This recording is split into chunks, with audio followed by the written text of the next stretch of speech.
তো বন্ধুরা ওই দিন ব্রাজিল জেতার পরে আমরা সেলিব্রেট করেছিলাম মানে যেরকম ভাবে করে সবাই। তো আমরা আমাদের কাছে এই ফ্ল্যাগটা ছিল আর জার্সিটা ছিল, তো এটা নিয়ে আমরা যতটা পেরেছি আমাদের মন থেকে শ্রদ্ধা জানিয়েছিলাম ব্রাজিলকে। সত্যি বলছিলাম ওই ম্যাচটা দেখে খুব ভালো লেগেছিল, 3 গোল মেরেছিল ব্রাজিল, আমাদেরকে জাগিয়েছিল। তো আজকে রাত্রেবেলায় কি হবে সেটা তোমরা কমেন্ট করে জানিও। বাকি আর কি, ইনস্টাগ্রামে আপলোড করার জন্য কিছু ফটো তুলতো, তো তাই জন্য একটু ফটো তুলে নিচ্ছিলাম বন্ধুরা। তো এখানে ফটোগুলো কিরকম লাগছে তোমরা একটা ছোট্ট করে কমেন্ট করবে, আর যদি ভালো লাগে তোমাদের একটা লাইক তো করে দিও প্লিজ, রিকোয়েস্ট করছি বন্ধুরা। তারপরে বন্ধুরা বেরিয়ে পড়েছিলাম খেলতে মাঠের দিকে। তো মাঠে চলে এসেছি ফাইনালি গাইস। তো মাঠে এখানে আমরা প্রবেশ করব, মানে আমরা বলতে আমি প্রবেশ করবো বন্ধুরা।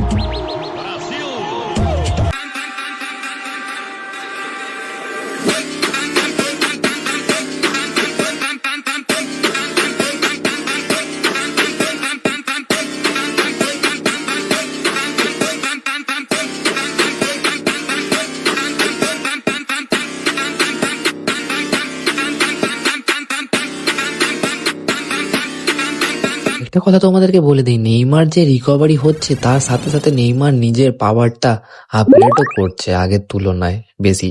তোমরা কমেন্ট করে বলো। হ্যালো গাইস, চলে এসেছি। কালকে সকালবেলা খেলবে নেইমার, 25 তারিখ সকালবেলা সবার বাবা আসছে নেইমার, দেখে দিবে সবাইকে নেইমার। তোমরা কে কি বলছো নেইমারের ভক্তরা, একটু ছোট করে কমেন্ট করে দিও প্লিজ। চলো টাটা বাই। कौन है ये लोग? कहां से आते हैं ये?